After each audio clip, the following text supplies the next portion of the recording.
क्या मैं तुझे गुंडा दिखाई देता हूँ? हाँ नहीं तो क्या, हट्टा कट्टा, चेहरे पर दाढ़ी, तुझे देखकर लोग डर ही जाएंगे। तुझे उस पर बड़ी दया आ रही है? वैसी तो कोई बात नहीं है।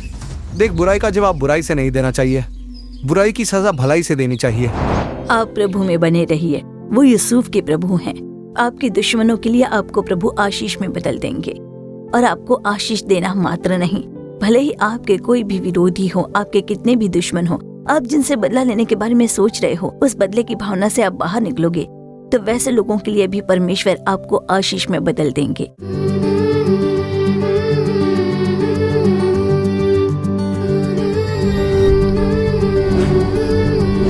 खुशहाल परिवार। हमारे प्रिय श्रोताओं को प्रेम भरा अभिवादन। इस खुशहाल परिवार कार्यक्रम के द्वारा आपसे मिलकर हमें बहुत ही आनंद हो रहा है। इस कार्यक्रम को देख रहे आपके लिए और आपके परिवार के सभी सदस्यों के लिए हम और भाई मोहन सी लाजरस बिना चुके हर दिन प्रार्थना करते हैं। अपनी सारी चिंताओं को प्रभु पर डाल दें और मन से उनकी स्तुति करें। आज भी ये बदला लेने का समय नहीं है, इस विषय पर हम अपना कार्यक्रम देखने जा रहे हैं। भाई नवनीतन, जो FMPB में एक परमेश्वर के एक वरिष्ठ सेवक थे, उनके जीवन में एक सच्ची घटना मुझे याद आ रही है। जब वे छोटे बच्चे थे तब उनके घर में काम करने वाले नौकर ने पैसे के लिए उनके माता पिता की हत्या कर दी। नवनीतन अंकल और उनकी बहन को अनाथ छोड़कर वो चला गया।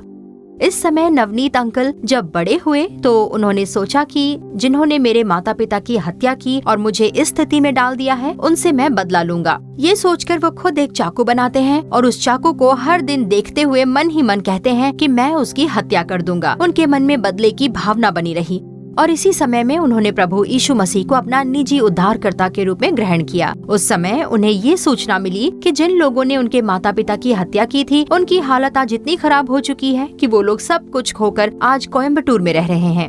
एक ओर उनका बनाया हुआ चाकू था, दूसरी ओर पवित्र बाइबल थी।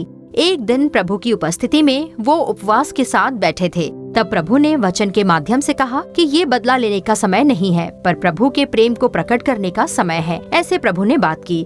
तुरंत उन्होंने अपना बनाया हुआ चाकू फेंक दिया और नए कपड़े, अच्छा भोजन लेकर यीशु के प्रेम को प्रकट करने के लिए उनके पास गए। यीशु मसीह भी जब इस दुनिया में रहे तो जिन लोगों ने उन्हें सताया था, जिन्होंने उन पर झूठे आरोप लगाए थे, उनसे कभी बदला नहीं लिया। उन्होंने उन्हें क्षमा कर दिया। आइए अब देखते हैं ज्योति बहन कार्यक्रम। खुशहाल परिवार।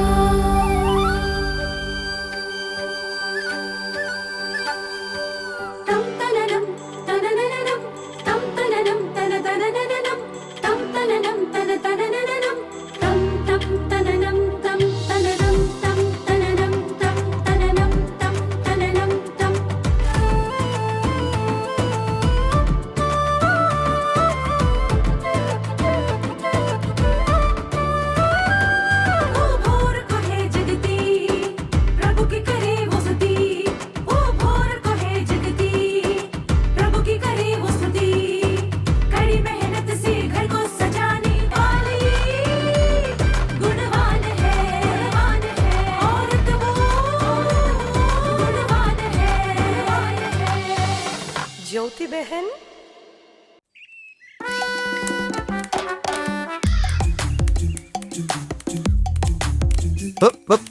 और भाई साहब, इतनी जल्दबाजी में कहाँ चले? अरे रमेश भाई, मैं तो पहचान ही नहीं पाया, थोड़ी जल्दबाजी में था ना, इसीलिए देख नहीं पाया तुम्हें। अच्छा, आप मुझे देख नहीं पाए, चलिए मान लेता हूँ। कहाँ जा रहे हैं आप? मुझे शहर में थोड़ा काम है, इसीलिए बस पकड़ने जा रहा हूँ। अच्छा, बस पकड़ने जा रहे हैं। अच्छा अच्छा, जाइए जाइए। सुरेश भी वही खड़ा है। सुरेश खड़ा है? वो अगर मुझे कहीं मिल गया ना, छोड़ूंगा नहीं। जिस जबान से झूठ बोलता है ना, खींच लूंगा उसे।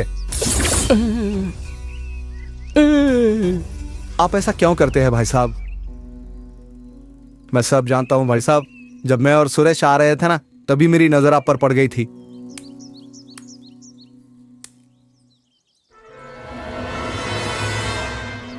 मुझे देख लिया, फिर भी तुमने मुझे पकड़वाया नहीं, क्यों भाई? आखिर आपको पकड़वा कर होता भी क्या? आप क्या पैसे लौटा देते? नहीं ना। वो उस दिन इतने गुस्से में था, आपकी पिटाई हो जाती, इसीलिए बताया नहीं। तुम्हारा शुक्रिया भाई। शुक्रिया की कोई बात नहीं है। पर आगे से तो ऐसा मत कीजिए। हाँ।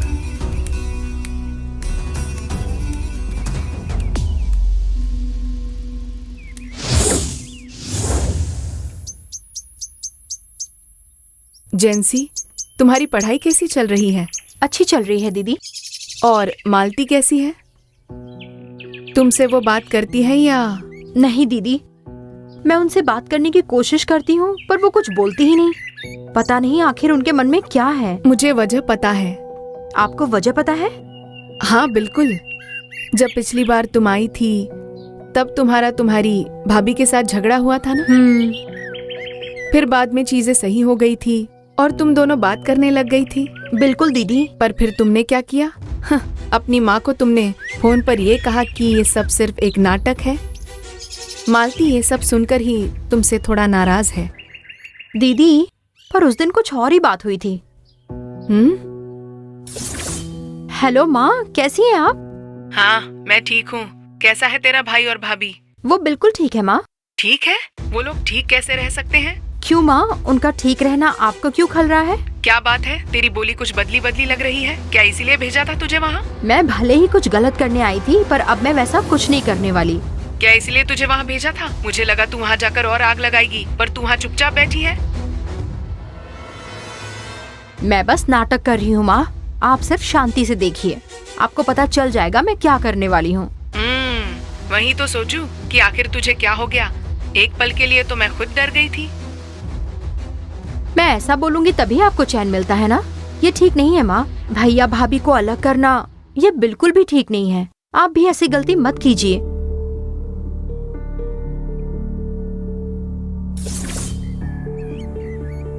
दरअसल हमारे बीच यही बात हुई। जेंसी, तुम ये बात मालती को बताओ, वो समझ जाएगी। रहने दीजिए दीदी, भाभी तो मुझसे बात तक नहीं कर रही हैं, तो मैं ये सब कैसे समझा पाऊंगी? सही वक्त पर वो खुद जान जाएंगी।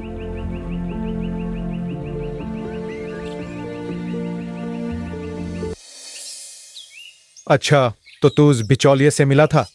हाँ यार, बेचारा कुछ न कुछ करके तेरे पैसे लौटा देगा। तेरा नाम सुनकर कपकपाने लगा। मैं क्या उसे गुंडा दिखाई देता हूँ? हाँ नहीं तो क्या, हट्टा कट्टा, चेहरे पर दाढ़ी, तुझे देखकर लोग डर ही जाएंगे। तुझे उस पर बड़ी दया आ रही है? वैसी तो कोई बात नहीं है।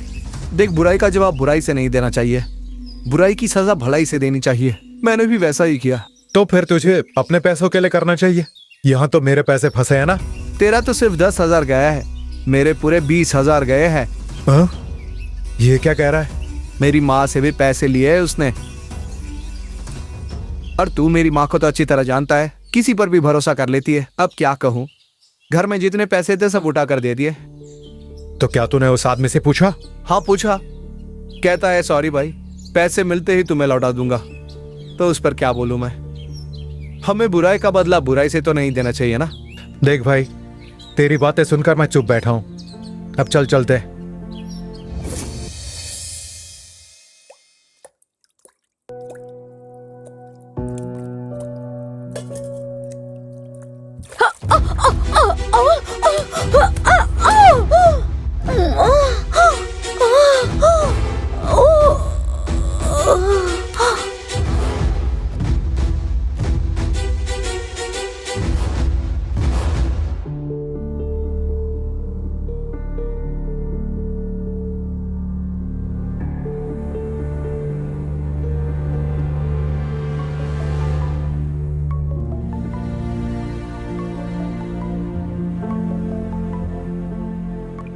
हेलो।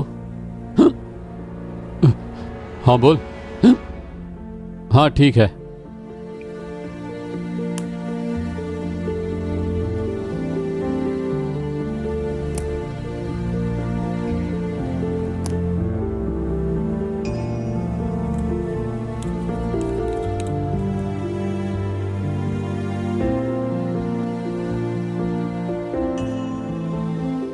जेंसी, भैया। पानी चाहिए? हाँ भैया।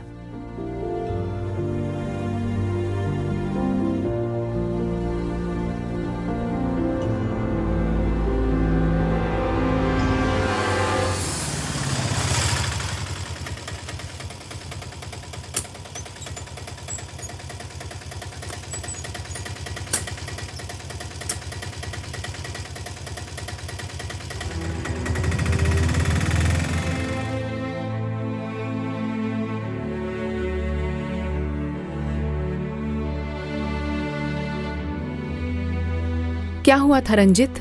कल किचन में फिसल कर गिर गई है और डरने की वजह से बेहोश हो गई। स्कैन भी करके देख लिया, पर डरने जैसी कोई बात नहीं है। सही समय पर अस्पताल पहुंचाने से फर्स्ट एड भी हो पाया। जेंसी ने ही मेरी मदद की दीदी।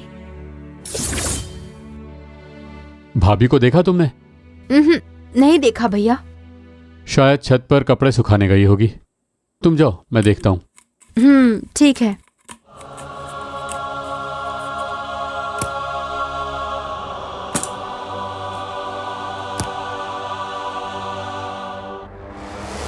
भाभी,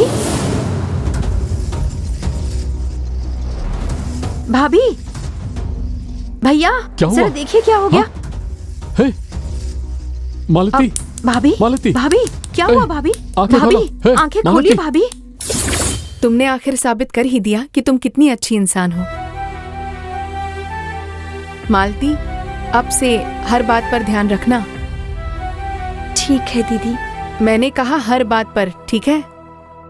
तुम्हें गलतफहमी हुई थी कि जेंसी के मन में कुछ गलत है, पर उसने अपना साफ मन जाहिर किया है।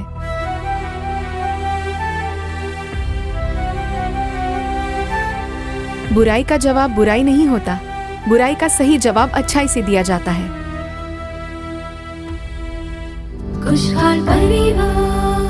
तो दर्शकों, आपने ज्योति बहन कार्यक्रम देखा। आप लोगों को एहसास हुआ होगा कि ये बदला लेने का समय नहीं, पर प्रभु यीशु का प्रेम प्रकट करने का समय है। अब आगे परमेश्वर का संदेश देकर आप लोगों के लिए प्रार्थना करने के लिए बहन चल्ला रानी अप्पादुरई बिल्कुल तैयार हैं। प्रार्थना के साथ प्रभु का संदेश सुनिए और परमेश्वर से आशीष और भलाई प्राप्त कर लीजिए।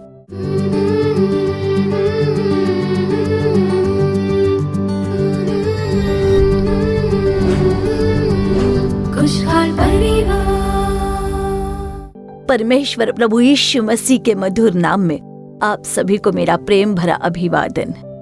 प्रियजनों, देखिए, इस दुनिया में इन दिनों हर किसी के जीवन में हमारे विरुद्ध शत्रुओं का एक समूह होता ही है। और ऐसा क्यों होता है?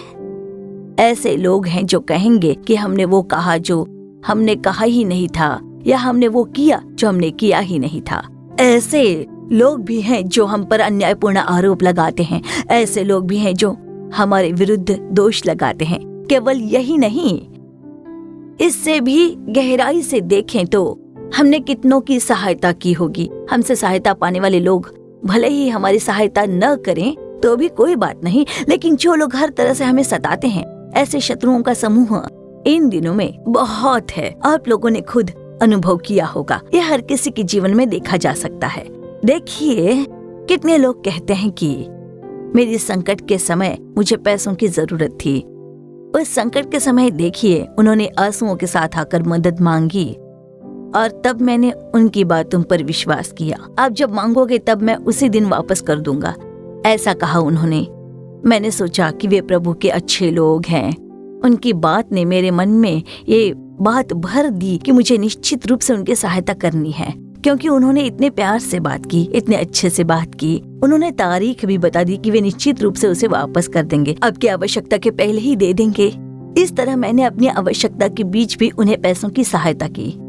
लेकिन आज के दिन देखिए, वे मेरा दिल तोड़ने के लिए जितने शब्द कह सकते हैं वो सब कह रहे हैं। ऐसे भी लोग हैं जो कहते हैं कि मैंने तुमसे उधार लिया ही नहीं, तुमने मेरी कोई मदद नहीं की। ऐसे कहने वाले लोग भी हैं। ऐसी प्रार्थना विनती भी आती है।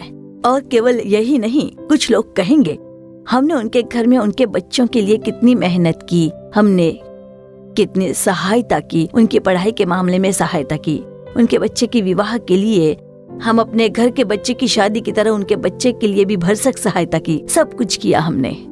लेकिन आज देखिए, उन्होंने अपने बच्चों को अच्छी स्थिति में ला दिया, उनके बच्चों के सारे काम निपटा दिए। आज हमारे बच्चों के काम के लिए सहायता की बात तो नहीं, पर कम से कम बाधा तो न डाले लोग, रोक टोक न करे, बस इतनी इच्छा है। इस प्रार्थना विनती के लिए भी लोग आते हैं।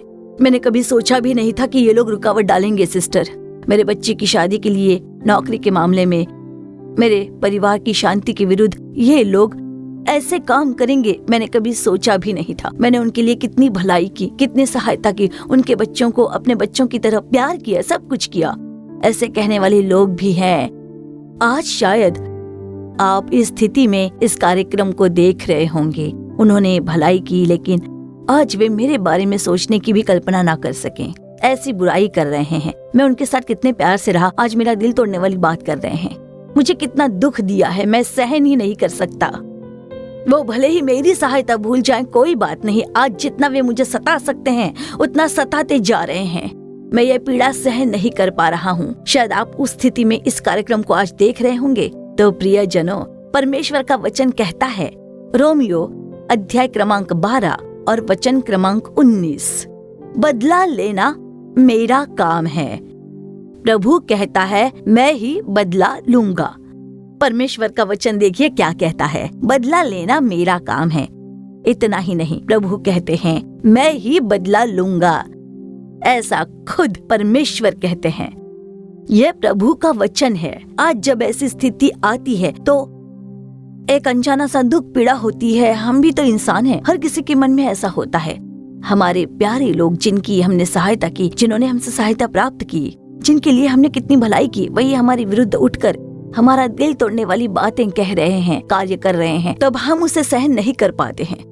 ऐसा हर किसी के जीवन में होता है। तुरंत हमारे भीतर एक पीड़ा, एक दुख, एक उलझन, एक डर आ जाता है। ऐसी स्थिति में आप पीड़ा और दुख के साथ हो सकते हो। हो सकता है कि वो पीड़ा, वो दुख आपके भीतर क्रोध, कड़वाहट, घृणा, दुश्मनी पैदा कर दी हो। कुछ लोग कहते हैं कि मैं इसे छोड़ूंगा नहीं, बदला लेकर ही रहूंगा।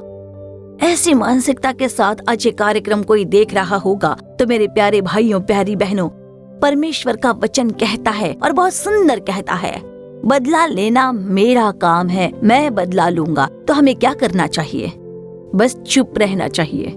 प्रभु की बात के अलावा हमारे भीतर क्रोध और दुश्मनी बिल्कुल नहीं होनी चाहिए। जिस तरह ये लोग हमसे रूखा व्यवहार करते हैं, उसी तरह हम प्रभु के संतान कभी ऐसा व्यवहार नहीं कर सकते। आप कहते होंगे, शायद मैंने मुंह खोला और कुछ बोल दिया तो मैं उन 2 शब्दों के जवाब में 2000 शब्द बोल सकता हूँ। ऐसा कहने वाले, अगर आज आप ऐसे बदले की भावना के साथ इस कार्यक्रम को देख रहे हैं तो प्रभु में खुद को बदल लीजिए, क्योंकि प्रभु साफ रूप से कह रहे हैं। लगातार पवित्र आत्मा साफ साफ आपसे बात कर रही है। उन्होंने सिर्फ इतना नहीं कहा कि बदला लेना मेरा काम है, उन्होंने कहा मैं बदला लूंगा। प्रभु निश्चय ही बदला लेंगे। क्या आप भलाई करके बुराई भोग रहे हैं? क्या आप सहायता करके कष्ट में पड़े हैं? कितना बुरा लगता है ना। किसी से प्रेम करके उनके बच्चों को अच्छे स्थान पर पहुंचाने में आपने सहायता की होगी, मेहनत की होगी। ये सब प्रभु देख रहे हैं। परमेश्वर इसे बिल्कुल भी नजरअंदाज नहीं करेंगे। प्रभु कह रहे हैं, निराश मत होइए। इसी तरह पीड़ा में आप आज ये कार्यक्रम देख रहे होंगे, दुख के साथ, वेदना के साथ आप रह रहे होंगे। कड़वाहट से बाहर आइए, अपनी दुश्मनी से बाहर निकलिए। क्रोध मत कीजिए। क्रोध परमेश्वर के न्याय को सिद्ध नहीं करता है। तो अगर इस मामले में प्रभु को न्याय करना है तो जैसे ही क्रोध, चिढ़ आ गई, अगला कदम क्या होगा? बदला लेकर ही रहूंगा। तो पहले प्रभु ही कह रहे हैं, तू क्रोध मत कर। क्रोध मेरे धर्म को सिद्ध नहीं करेगा। प्रभु न्याय नहीं प्रकट कर सकते। तो अगर इस मामले में प्रभु को सच्चाई प्रकट करनी है, तो न्याय करना है, तो न्याय दिखाना है, तो जैसे प्रभु ने कहा है, प्रभु ही आपके लिए बदला लेंगे। प्रभु आपने कहा है कि बदला लेना मेरा काम है। तो मैं इस मामले को आपकी उपस्थिति में सौंपता हूँ। आप देख लीजिए। हम धन्यवाद देकर सिर्फ स्तुति करते हैं आपकी। हो सकता है आप पूछें, सिस्टर आप सेवकाई करती हैं, आपके लिए ऐसा कहना आसान है कि स्तुति करो, लेकिन क्या इस स्थिति में हम स्तुति कर पाएंगे? तो ये सब लोग हमें मूर्ख समझेंगे, ऐसा कहने वाले हैं। कितने लोग सलाह मांगते समय कहते हैं, नहीं नहीं भाई बहन, इस मामले को प्रभु के हाथों में सौंप कर आप चुप रहिए और कहिए कि प्रभु आप इस कार्य को देख लीजिए। प्रभु की स्तुति कीजिए। इस मार्ग के लिए स्तुति हो। आपने मेरे लिए ये निंदा, उपहास सहने की स्थिति पैदा कर दी है, उसके लिए स्तुति हो। प्रभु इस मामले में मैं भलाई करके बुराई भोग रहा हूँ, उसके लिए आपकी स्तुति हो। मैं सहायता करके आज कष्ट में हूँ, उसके लिए स्तुति हो। आप देख लीजिए, स्तुति के द्वारा हम अनुग्रह पाएंगे। इस वचन के अनुसार वो अनुग्रह से भरपूर परमेश्वर, दयालु परमेश्वर होकर आगे आकर प्रतिफल देंगे। प्रभु के कहे वचनों का एक अक्षर भी नहीं मिटता। तब आप कहेंगे, आज भी इस कार्यक्रम को देखने वाले लोग, हो सकता है कि शत्रुओं के कारण क्रोध, चिढ़ में क्या करना है पता नहीं, कोई योजना बना सकते हैं कि इनके विरुद्ध कैसे काम करें, क्या बात करें। ऐसा भी हो सकता है कि आप लोग योजना बना रहे हो कि इस विषय में हम क्या करें, पर ऐसा मत कीजिए। परमेश्वर का वचन कहता है, तुम्हारे विचार मेरे विचार नहीं है। और तुम्हारे मार्ग मेरे मार्ग नहीं है। इस वचन के अनुसार प्रभु हमारे लिए, प्रभु के संतान होने के नाते हमारे लिए जो विचार रखता है वो उत्तम है। प्रभु ने हमारे लिए जो मार्ग रखा है वो ऊंचे मार्ग है। ऐसा एक मार्ग खुलने के लिए, उत्तम परमेश्वर कार्य करने के लिए, ऊंचा मार्ग खोलने के लिए प्रभु ने खुद कहा है, प्रभु ने जो वचन दिया है कि बदला मैं लूंगा, उस प्रभु के हाथों में, उस बलवान हाथों के अधीन रहिए आप हमेशा। प्रभु ने खुद कहा है। इसलिए धैर्य के साथ प्रभु की उपस्थिति में जब आप स्तुति करते हैं, जब आप स्वयं को प्रभु के हाथों में रखते हैं, तो प्रभु युद्ध करेंगे, प्रभु मुकदमा लड़ेंगे, प्रभु आपके कार्य को सिद्ध करेंगे। जिन्होंने निंदा की, जिन्होंने उपहास किया, वो जीभ कहेगी आज, ध्यान रखिए, वो जीभ कहेगी। पवित्र आत्मा स्पष्ट रूप से कह रहे हैं, जब आप समर्पण करके कहते हो आज प्रभु आप देख लीजिए, तो जो लोग आपके विरुद्ध कार्य कर रहे हैं, जिन्होंने आपका दिल तोड़ने वाली बातें कही हैं, जिनके प्रति आज आप क्रोध के साथ बदला लेने का मन रखते हैं, वे शत्रु आज स्वयं कहेंगे वास्तव में तुम प्रभु की संतान हो, प्रभु तुम्हारे साथ है। ऐसा कहलाने के लिए प्रभु का आत्मा कार्य करेगा। यह हमारी सोच से भी परे होगा, क्योंकि प्रभु का वचन कहता है, इफिसियों अध्याय 3 वचन 20, अब जो ऐसा सामर्थ्य है कि हमारी विनती और समझ से कहीं अधिक, कहीं बढ़कर काम कर सकता है। इसलिए उस प्रभु के हाथों में समर्पण कर दीजिए जो सामर्थ्य से कार्य करता है। आज प्रभु की आत्मा आपसे स्पष्ट रूप से बात कर रही है।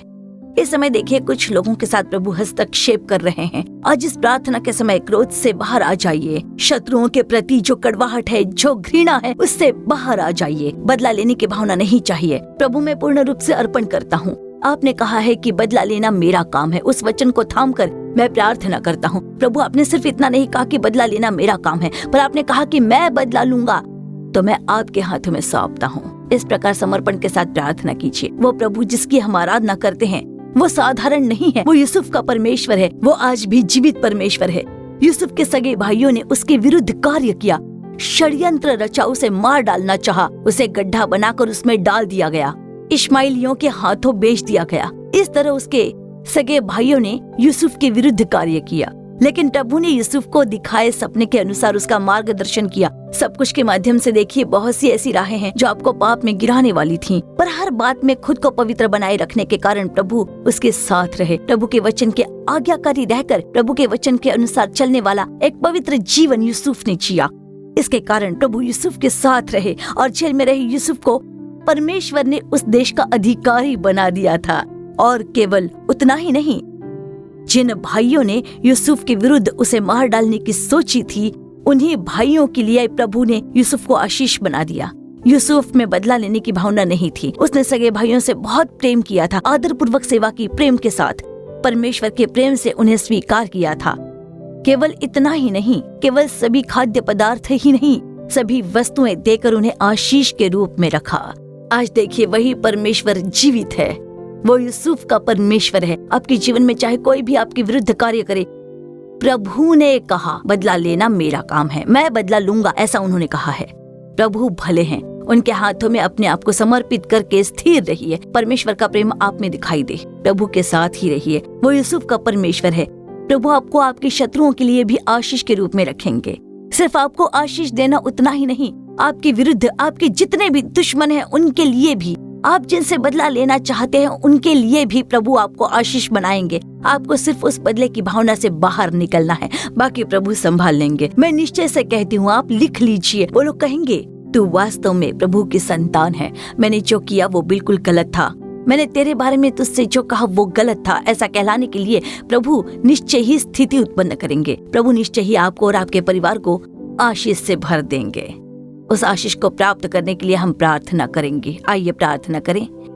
हम धन्यवाद करते हैं राजा, हम धन्यवाद के साथ स्तुति करते हैं। स्तुति स्तुति स्तुति। आज के इस दिन पवित्र आत्मा ने हमसे बात की है, उसके लिए आपका धन्यवाद हो परमेश्वर। आज के इस दिन प्रभु, जिन्होंने भलाई करके बुराई भोगी है, प्रभु जिन्होंने सहायता करके कष्ट में हैं, बहुत से लोग हैं प्रभु। केवल यही नहीं, जितना मुझसे हो सका इस परिवार को परमेश्वर के प्रेम में मैंने जितना प्यार किया, जितनी मुझसे हो सकी सहायता की, जितने सांत्वना के शब्द कहे, वही लोग आज मेरे विरुद्ध कार्य कर रहे हैं। वो मेरे दुश्मन बन चुके हैं। ऐसी पीड़ा के साथ जो कोई भी इस समय प्रार्थना कर रहा है, उन हर एक को, हर एक परिवार को आपके हाथों में सौंपती हूँ। इस समय उनके मन में उनके शत्रुओं के विरुद्ध जो कड़वाहट भरी है, उस कड़वाहट को दूर करने की कृपा कीजिए। अपने शत्रुओं के ऊपर जो क्रोध है उसे छोड़कर उन्हें बाहर लेकर आ जाइए परमेश्वर। बदला लेना है, इस हृदय को आप प्रभु निकाल दीजिए। पिता, इस दिन जो प्रभु ने वचन दिया है उसके अनुसार प्रभु देख लेंगे। बदला लेना मेरा काम है, मैं बदला लूंगा ऐसा कहने वाले प्रभु देख लेंगे। इस निश्चय के साथ समर्पित करके प्रार्थना करने के लिए आत्मिक कृपा बनाए रखिए प्रभु। इस समय मेरे साथ जुड़कर इसी तरह प्रार्थना कर सकें। प्रार्थना की आत्मा प्रभु हर एक को दीजिए। केवल इस दिन ही नहीं, हर दिन आपके वचन के अनुसार प्रभु देख लेंगे, प्रभु बदला लेंगे। इस विश्वास के साथ जीने के लिए प्रभु, आपके साथ रहने के लिए, पवित्रता की रक्षा करने के लिए, परमेश्वर के प्रेम में स्थिर रहने के लिए पवित्र आत्मा हर एक परिवार पर प्रभु की कृपा बनाए रखे, ऐसी प्रार्थना करती हूँ। यूसुफ का परमेश्वर आज भी जीवित है। इस बात को इनके जीवन में प्रकट करने प्रभु आज प्रार्थना करने वाले हर एक को आप आशीष देकर आशीष के रूप में अपने नाम की महिमा करने वाले हैं। इसके लिए धन्यवाद करती हूँ। आपके बलवान हाथों के अधीन प्रभु आज मैं प्रार्थना कर रही हूँ, हर एक को समर्पित करती हूँ। इन पर आपकी कृपा बनी रहे। आत्मा के फल से हर एक को भर दीजिए राजा। प्रभु की आत्मा से हर एक को मजबूत और सुदृढ़ कर दीजिए पिता। इस दिन समर्पित हर एक पर प्रभु का शासन बना रहे प्रभु। आपकी कृपा चारों ओर से घिरी रहे। आपके नाम की ही महिमा हो। यीशु के नाम में प्रार्थना करती हूँ, अच्छे पिता, आमीन। खुशहाल परिवार। प्रियजनों, हमारी आशा है कि आज का ये कार्यक्रम आपके लिए जरूर लाभदायक रहा होगा। आपने जो भलाई पाई है उसे हमें बताना बिल्कुल भूलिएगा मत। अपनी प्रार्थना विनती हमें ईमेल के द्वारा या चिट्ठियों के द्वारा जरूर बताइए। आपके लिए प्रार्थना करने और सलाह देने के लिए भाई मोहन सी लाजरस और प्रभु के दूसरे दास बिल्कुल तैयार हैं। अपने परिवार समेत हमारे दूसरे कार्यक्रमों से जुड़ना बिल्कुल भी भूलिएगा मत। अपने देश के लिए होने वाली प्रार्थना सभाओं से भी जुड़कर परमेश्वर का आशीष प्राप्त कीजिए। परमेश्वर निश्चय ही हमारे देश को बड़ी आशीष से भर देंगे। और इतना ही नहीं, हमारा आओ प्रार्थना करे कार्यक्रम और अद्भुत पर्व कार्यक्रम देखना मत भूलिए। फिर अगले कार्यक्रम में आपसे दोबारा मुलाकात होगी। तब तक प्रभु की महान कृपा आपके संग बनी रहे। For further details and prayer support, contact Jesus Redeems Ministries, Naulumavadi, Tuticorin District, 628211. Our phone number 04435454545. Email info@jesusredeems.org. Our website www.jesusredeems.com. God bless you.